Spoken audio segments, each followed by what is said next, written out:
Estoy muy entusiasmado y iniciamos un capítulo más en este libro de Daniel que iniciamos en los últimos meses, que hubo un receso, pero que hoy otra vez retomamos y entramos al capítulo 3. El tema de esta predicación: la fe a toda prueba. La fe a toda prueba. Hemos leído uno de los pasajes más impactantes que encontramos en la Biblia, donde podemos ver la providencia y el cuidado de Dios para con su pueblo. A través de este momento que registra la Biblia, podemos revisar que el Dios el cual adoramos es un Dios que cuida de sus hijos. ¿Cuántos lo creen? ¿Sí lo cree? Ese Dios que cuidó a Daniel es el mismo Dios que esta mañana está en este lugar, escuchando lo que vamos a predicar de su palabra para su pueblo y su iglesia en este lugar, hermanos. Así es de que ese Dios el cual hemos leído que cuidó de Daniel, cuida de nosotros. Todos los seres humanos en esta tierra, incluyendo los cristianos, no estamos exentos de pasar y vivir pruebas, aflicciones y tristezas. En este mundo caído, después del pecado de Adán en el huerto juntamente con Eva, una de las pruebas más grandes que enfrenta el hombre y particularmente el cristiano es en contra de la incredulidad. Porque Dios es fiel. ¿Cuántos los creen? Dios es fiel. Y tenemos una batalla regularmente cuando enfrentamos luchas y pruebas, dificultades, momentos desagradables, y tenemos muchas veces esa lucha de poder creer que Dios puede hacer cosas grandes con nosotros y que cuida de nosotros y de nuestra familia. Después de que Daniel en el capítulo 2 le hace mención a Nabucodonosor acerca del sueño que tuvo y su interpretación que Dios se la reveló, pensaríamos que después de que esa revelación fue clara para Nabucodonosor, fuera un poco más humilde Nabucodonosor. Pero encontramos en el capítulo 3 todo lo contrario. Encontramos a un hombre orgulloso, soberbio y, como todos los seres humanos, buscando la gloria para sí, que es lo que encontramos en el libro o en el capítulo 3. Déjeme compartirle de manera rápida cómo está desglosado este capítulo 3. Del versículo 1 al versículo 2 encontramos la construcción de la estatua de oro. Del 3 al 7 la dedicación de la estatua. Del 8 al 12 los jóvenes se niegan a adorar la estatua. Y del 13 al 18 los jóvenes declaran el poder de Dios. Con la ayuda de Dios vamos a compartir y abordar este pasaje de la Biblia que es muy importante para nosotros en esta hora. Dice el versículo 1 de Daniel 3: el rey Nabucodonosor hizo una estatua de oro cuya altura era de 60 codos y de anchura de 6 codos.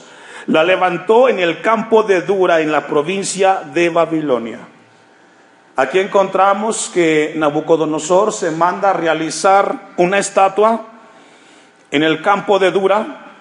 Algunos dicen que tuvo dos razones. Una, porque quiso hacer un recordatorio acerca de su padre, el cual él lo recordaría con esto. Sin embargo, encontramos de que detrás de esa estatua había un orgullo y una idolatría a sí mismo de parte de Nabucodonosor. Dice que se hizo en el campo de Dura. Dura es una llanura solitaria en el desierto. Y en ese lugar no había nada y estaba como en un hoyo, la superficie. Y esta estatua, que fue levantada aproximadamente de 27 metros de altura por 2 de ancho, era una impactante imagen que podía verse a distancia. Y lo que encontramos aquí es a un hombre que quería para sí el reconocimiento. Él no quería que la gente que lo rodeaba se quedara sin reconocerlo a él como que era el imperio más grande. Aunque Daniel había dicho en su sueño que él era la cabeza de esa estatua que vio en su visión. Génesis capítulo 11 versículo 1, dejo un apartado ahí y vamos a un poco de introducción. Génesis 11 versículo 1.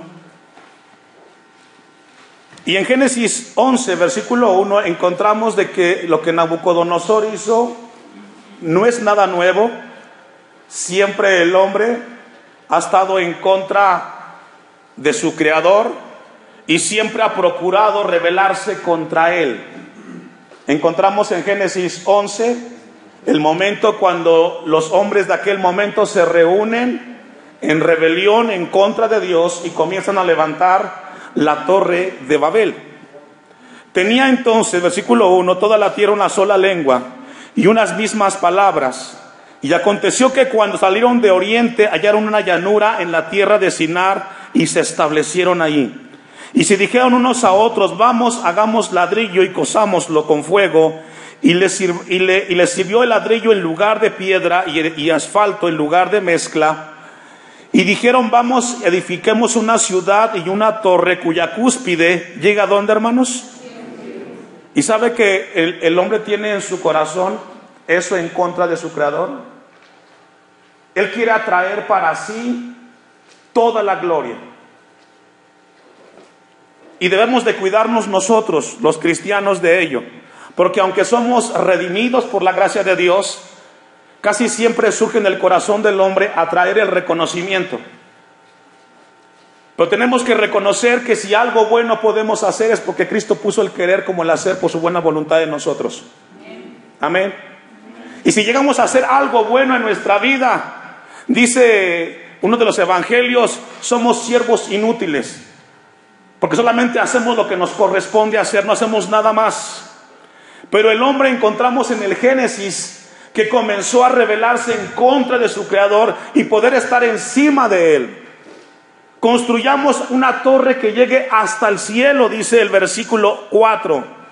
Y hagamos un nombre, por si fuéramos esparcidos sobre la faz de la tierra. Hagamos un, ¿qué, hermanos? Un nombre, un reconocimiento.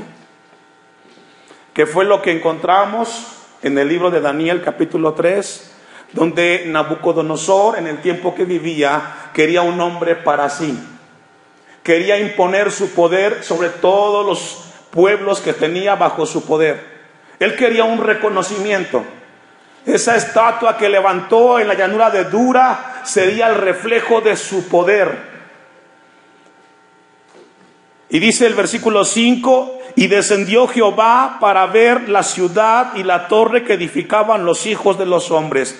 Y encontramos en el versículo 5 que Dios todo lo ve, hermanos. Y cuando el hombre comienza en su corazón a enorgullecerse y a decir, soy yo, es por mí, Dios lo ve desde arriba. Y esta mañana Dios quiere recordarnos que todo lo que el hombre haga en esta tierra y quiera colocarse por encima de él, Dios lo ve y no le agrada, porque somos creación de Él y debe de ser toda la gloria para nuestro Dios. Vamos a regresar a Daniel capítulo 3. Hizo una estatua de oro cuya altura era de 60 codos y su anchura de 6 codos, 27 metros de alto, 2,5 de ancho. Era el reflejo como esos cohetes que vemos en la televisión que están a punto de despegar. De esa magnitud, el centro, la llanura, era impactante en ese momento. La levantó en el campo de Dura, era una llanura, en la provincia de Babilonia. Y envió el rey, versículo 2, Nabucodonosor, a que se reuniesen los sátrapas, los magistrados y capitanes, oidores, tesoreros, consejeros, jueces y todos los gobernadores de las provincias para que viniesen a la dedicación de la estatua que el rey Nabucodonosor había levantado. Todos los altos cargos y funcionarios del gobierno de Nabucodonosor estaban presentes frente a este momento. Lo que pretendía Nabucodonosor era implantar su ideología en todos aquellos que eran gobernados por él. Era un lavado de cerebro. Él quería imponer su jerarquía, sus ideas, su voluntad sobre aquellos que estaban en ese momento bajo su imperio. Ahora, la pregunta que surge cuando leemos este versículo 2, ¿qué pensamiento tuvo Nabucodonosor para sentirte impulsado a construir esa imagen? Una vez más, hacemos esta pregunta que cuando hacíamos la revisión o estudiamos el pasaje.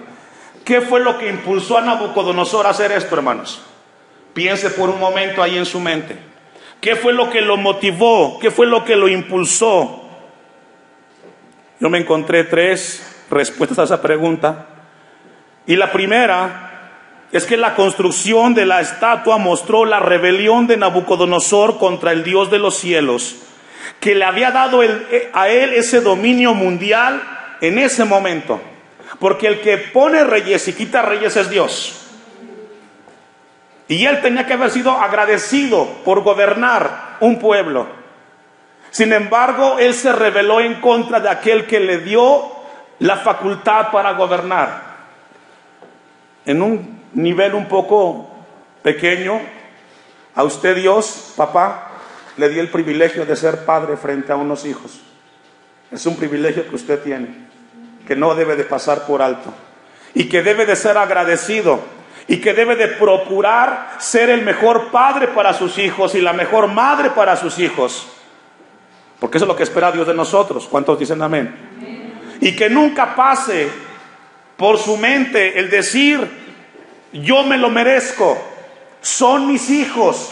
No, los hijos no son tuyos, son un regalo de Dios y son prestados.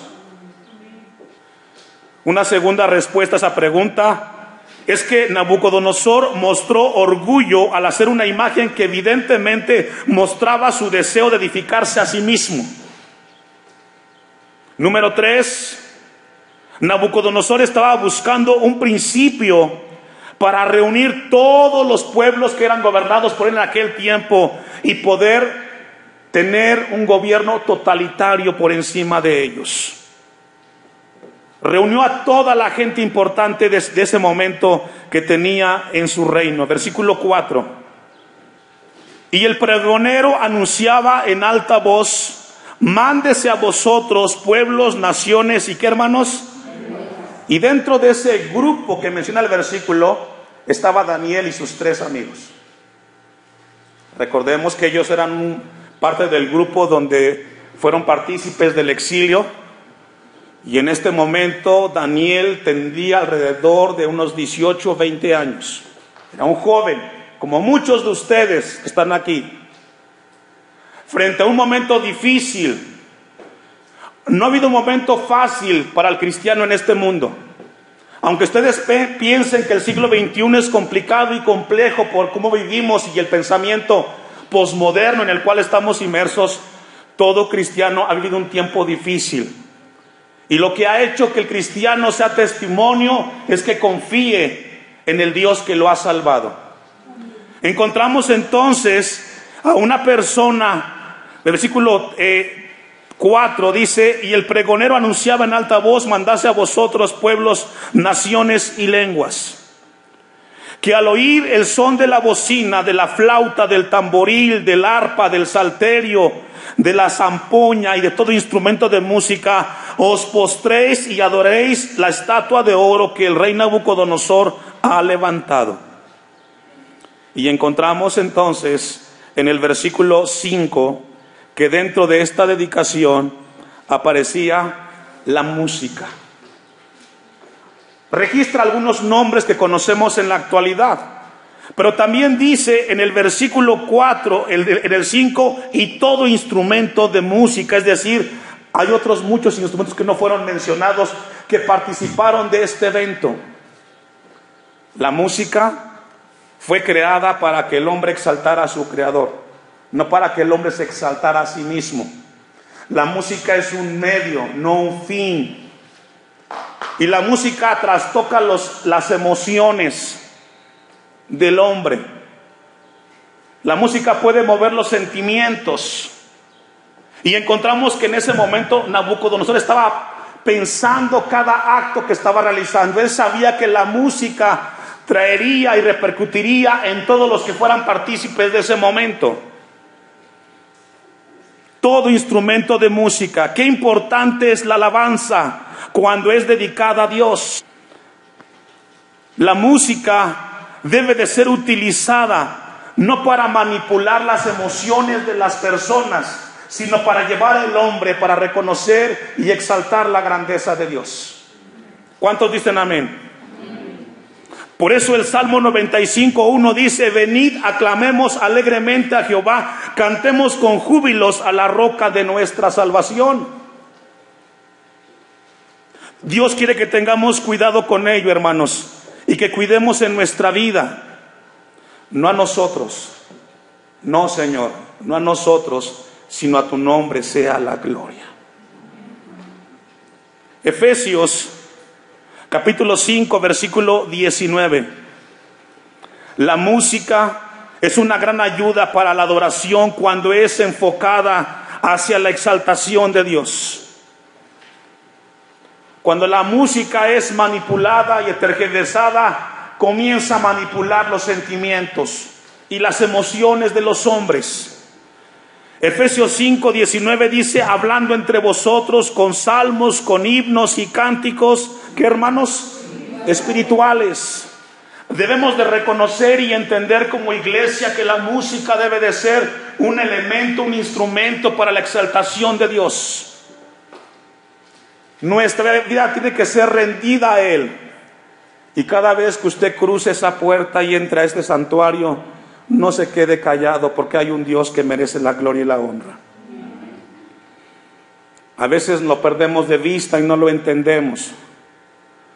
El pasaje, el apóstol Pablo dice: hablando entre vosotros. ¿Quién vosotros? Los cristianos. Debemos de reconocer que debe de ser para Él la exaltación, y el tiempo de adoración y de alabanza debe de ser algo solemne, algo que debe ser dirigido hacia Dios. Y no perdamos de vista eso, hermanos. Vamos a regresar a Daniel capítulo 3, versículo 6, para ir avanzando. Y cualquiera que no se postre y adore inmediatamente será echado dentro de un horno de fuego ardiendo. Y esto es fuerte, hermanos. Encontramos en ese momento que había una imposición para todos los gobernados en ese momento. Tendrían que acatarse a las indicaciones que estaban escuchando. Había un precio que pagar si no se atendía a la orden que en ese momento estaba siendo dada por parte del rey Nabucodonosor. Y es aquí donde Dios quiere mostrarnos y recordarnos que en este mundo en el cual vivimos, muchas veces seremos confrontados en contra de nuestros principios y valores. Pero no importa dónde te encuentres, ni dónde estés, ni tampoco en qué circunstancia te encuentres, tú debes de ser un hombre y una mujer que glorifica a Dios en el lugar donde tú estás. Y no permitir que las circunstancias que están a tu alrededor quiten de ti la convicción que tienes en el Creador y en Cristo Jesús. Dice el versículo 6: y cualquiera que no se postre y adore. Aquí habla de servicio, habla de adoración, habla de respeto. Versículo 7: por lo cual, al oír todos los pueblos el son de la bocina y de la flauta, del tamboril, del arpa, del salterio, de la zampoña y de todo instrumento de música, todos los pueblos y lenguas se postraron y adoraron la estatua de oro que el rey Nabucodonosor había levantado. Encontramos un segundo versículo que nos hace referencia a los instrumentos de música. Esto quiere decir que era una sinfonía grandísima que había en ese momento, en ese lugar. Todos los pueblos tendrían que adorar.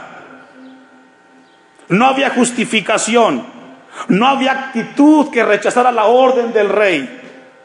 Versículo 8: por eso en aquel tiempo algunos varones caldeos vinieron. ¿Y qué pasó, hermanos? Y aquí hace específicamente a Daniel y sus 3 amigos, hermanos de la iglesia Hashem. ¿Sabe que la gente nos ve allá afuera? La gente nos observa constantemente cómo nos conducimos y cómo hablamos. Ellos nos observan. A Daniel lo observaron en ese momento. Cuando tú determinas servir a Dios en esta tierra, serás el foco de atención por muchos que estarán al cuidado de ver cómo reaccionas frente a cada situación. No somos del mundo, no somos como ellos, conocemos a un Dios vivo. Y tenemos que entender que somos figuras públicas. No podemos hablar como la gente del mundo, no podemos reaccionar como la gente del mundo, porque usted y yo conocemos a un Dios vivo y a un Dios santo. Somos figuras públicas, tenemos que cuidar nuestro testimonio. Somos la luz de Jesús en esta tierra. Y nos debe de caer el 20, hermanos. Jóvenes, matrimonios, no podemos comportarnos como la gente que no conoce a Dios. Todos nos están observando y quizás nunca llegues a escuchar un comentario de ellos, pero nos están observando cómo enfrentamos las diferencias, cómo nos relacionamos, cómo actuamos frente a las necesidades en esta tierra. Y ellos esperan, como Dios espera de cada uno de nosotros, que lo hagamos con temor y reverencia. Aunque nadie dijo amén, es amén. Por eso en aquel tiempo algunos varones caldeos, babilonios, vinieron y acusaron. Aquí encontramos que estuvieron observando especialmente a esos 3 jóvenes. Quizás tenían celos, porque sabían que eran mejores. Y en el caso de los jóvenes en las escuelas, universidades, saben que eso existe, desafortunadamente. Pero tengamos cuidado, Dios está con nosotros. Hablaron, versículo 9. Hablaron y dijeron al rey Nabucodonosor: Rey para siempre vive. Tú, oh rey, has dado una ley que todo hombre al oír el son de la bocina, de la flauta, del tamboril, del arpa, del salterio, de la zampoña y de todo instrumento de música se postre y adore la estatua de oro. Y el que no se postre y adore se ha echado dentro de un horno de fuego ardiendo. Hay unos varones judíos, los cuales pusiste sobre los negocios de la provincia de Babilonia. Y aquí ya eran funcionarios públicos Daniel y sus amigos. La vista estaba en ellos. Sadrach, Mesach y Abednego, estos varones, oh rey, no han respetado, no han adorado a tus dioses, ni adoran la estatua de oro que has levantado. La acusación de los caldeos ante el rey fue formal y con un protocolo. Mencionaron otra vez los instrumentos y las indicaciones. Ahora, cuando leemos estos versículos, no es que los jóvenes hebreos estuvieran en contra de adorar esa estatua, sino que estos jóvenes sabían que había un Dios por encima de esa estatua que merecía adoración y reverencia, y era el Dios creador. No era una negativa. Ellos sabían que había algo superior a esa estatua que merecía reconocimiento y alabanza, y era el Dios que ellos adoraban. En esta tierra, si vamos a reconocer y darle la gloria a alguien, tiene que ser a Dios, hermano. No el hombre. Usted ha visto en la farándula donde se ve más, en Hollywood, la calle, a los artistas, cada quien quiere poner su estrella, quiere que todos ahí cuando pasen los reconozcan. Los cristianos no estamos en contra de la adoración, pero cuando la hacemos no es al hombre, es a Dios. Los jóvenes nunca estuvieron en desacuerdo de hacerlo. Ellos sabían adorar, pero ellos sabían que eso tenía que ser hacia Dios. Todos los demás, si llegamos a hacer algo, ya lo dijimos, ha sido por la misericordia de Dios. Versículo 13. Bueno, antes de leer el 13, vamos a ir al Salmos 115, 1. Salmo 115, 1. Si usted me alcanza, avanzamos rápidamente. Un texto muy conocido, Salmo 115, 1. No a nosotros, oh Jehová, no a nosotros, sino a tu nombre da gloria por tu misericordia, por tu verdad. Porque han de decir las gentes, ¿dónde está ahora su Dios? Nuestro Dios está en los cielos, todo lo que hizo ha hecho. Los ídolos de ellos son plata y oro, obra de manos de hombre. Tienen boca, mas no hablan, tienen ojos, mas no ven, orejas tienen, mas no oyen, tienen narices, mas no huelen, manos tienen, mas no palpan, tienen pies, mas no andan. No hablan con su garganta, semejante a ellos son los que hacen, y cualquiera que confía en ¿quién? ¿Sabía este texto Daniel? Que esa imagen no hablaba, no hacía nada. El Dios que adoramos esta mañana y nos está hablando, Él nos habla a través de su palabra.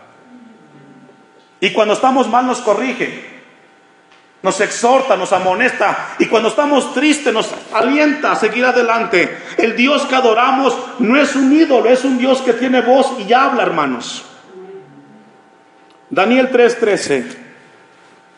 Entonces Nabucodonosor dijo con ira y con enojo que trajesen a Sadrach, Mesach y Abednego. Al instante fueron traídos estos varones delante del rey. Encontramos a un Nabucodonosor muy impetuoso, muy molesto. Habló Nabucodonosor y les dijo: ¿es verdad, Sadrach, Mesach y Abednego, que vosotros no honráis a mi Dios, ni adoráis la estatua de oro que he levantado? Qué momento tan complicado debió haber sido este para estos jóvenes frente al hombre más poderoso de ese momento, el hombre más temible, sanguinario, poderoso, confrontándolos. La descripción que encontramos aquí es de un hombre que tenía poder. 15. Ahora pues, ¿estáis dispuestos para que al oír el son de la bocina, de la flauta, del tamboril, del arpa, del salterio, de la zampoña y de todo instrumento de música os postréis y adoréis la estatua que he hecho? Porque si no la adoraréis, en la misma hora seréis echados en medio de un horno de fuego ardiendo, y que Dios será aquel que os libre de mis manos. ¿Sabe que el mundo es incisivo? El hombre no deja de estar insistiendo. El mundo constantemente va a incitarnos a dejar de tener convicciones hacia nuestro Dios. Nabucodonosor otra vez amedrentando a estos jóvenes, hacer lo que él quería. Hoy no ha cambiado las circunstancias. El mundo constantemente nos bombardea a través de la televisión, de la internet, de lo que escuchamos, de lo que vemos, para ir en contra de nuestro Dios. No han cambiado las cosas. Y hay de aquellos que se dejan seducir, que escuchan lo que el mundo escucha, que ven lo que el mundo ve y actúan como el mundo actúa. No somos de este mundo, iglesia, somos peregrinos y extranjeros. Pero el mundo constantemente está insistiendo, como lo hizo Nabucodonosor con los jóvenes. ¿Lo quieren hacer, Daniel? Yo les sugiero que los hagan. No van a ser discriminados, no van a perder su vida. Pero vea el carácter de estos jóvenes. Sadrach, Mesach y Abednego respondieron al rey. En ese tiempo esto era una falta de respeto. Regularmente cuando se presentaban frente al rey, siempre la gente decía: viva, oh rey Nabucodonosor, por respeto. Pero estos tres jóvenes, dice el pasaje, respondieron al rey. Nabucodonosor diciendo: no es necesario que te respondamos sobre este asunto. Esto es carácter, hermanos. Tú ya sabes, Nabucodonosor, cuál es nuestra manera de pensar. Tú ya sabes cómo pensamos. No tenemos que justificar. Somos hijos de Dios y la honra es para Dios, no para el hombre. No vengas a amedrentarme, a intimidarme. Tú sabes cuáles son mis convicciones. Y no perdamos de vista que estos jóvenes estaban frente al hombre más poderoso de ese momento. La fe a toda prueba. En el tiempo presente, cada uno de nosotros vamos a ser confrontados por este mundo en el cual vivimos. Y vendrán momentos con fuerza hacia nosotros. Y Dios quiere que seamos como estos 3 jóvenes, con determinación. Tú ya sabes por qué no tomo. Tú ya sabes por qué no voy al baile. Tú ya sabes por qué no fumo, por qué no veo esto. Tú ya lo sabes. Soy un hijo de Dios. Tú ya sabes cómo pienso y cómo soy. Y encontramos en el versículo 15, versículo 16, hermanos, convicción por parte de estos jóvenes. Convicciones. Una convicción es la seguridad o certeza que una persona tiene en lo que cree o piensa. Repito, una convicción es la seguridad o certeza que una persona tiene en lo que cree o piensa. Segunda de Timoteo 1:12. Segunda de Timoteo 1:12. Aquellos 3 jóvenes judíos tenían la convicción que ante la presión de Nabucodonosor para adorar su imagen, ellos dijeron: no tenemos necesidad de responderte sobre ese asunto. Segunda de Timoteo 1:12, ¿ya lo tiene? Por lo cual, asimismo padezco esto, pero no me avergüenzo, porque, ¿me ayuda a leer? Hasta ahí. Yo le hago una pregunta a usted. ¿Sabe usted en quién ha creído? Seguro. Porque debe de ser consciente el cristiano en quién ha creído. En Jesucristo, el que murió y resucitó. El que dijo que yo sería luz en esta tierra y sal. Si usted sabe en quién ha creído, nadie podrá moverlo de sus convicciones. Si usted duda en quién ha creído, será arrastrado y será parte de este mundo pagano, idólatra. Pablo dijo: yo sé en quién he creído. Hace falta hoy en el siglo XXI una iglesia que sepa en quién ha creído. Estamos en este mundo, pero no somos parte de este mundo. Nos reunimos porque Dios nos habla, le buscamos, y aún aunque no recibamos lo que de Dios esperamos, seguimos confiando en Él, porque Dios es fiel. Vamos a concluir esta primera parte porque nos hemos extendido. Primera de Juan 4:4. En tiempos de prueba, en los tiempos de angustia, Satanás siempre enviará personas para hacernos propuestas que no son de Dios, para resolver nuestros problemas. Cuidemos de ello, hermanos. Primera de Juan 4:4. Hijitos, vosotros sois de Dios y los habéis vencido. ¿Me ayuda a leer? El Dios que usted tiene no es un Dios pequeño, es un Dios grande. Y el que está con nosotros es más grande que el que está en el mundo, aunque aparentemente las cosas no parezcan. La palabra de Dios dice que es mayor el que está en nosotros, y no importa la circunstancia, somos más que vencedores, hermanos. Estos jóvenes fueron confrontados, su fe fue confrontada, pero ellos resistieron la prueba. Es muy triste y lamentable cuando nosotros, frente a las tentaciones en esta tierra y luchas y pruebas, perdemos nuestra identidad como cristianos. Y cuando hay una diferencia, nos molestamos. Cuando tenemos una prueba, nos debilitamos. La pregunta es: ¿en quién has creído? ¿En quién creemos? Porque el Dios, el cual encontramos en la Biblia, va como gigante frente a nosotros peleando nuestras batallas, hermanos.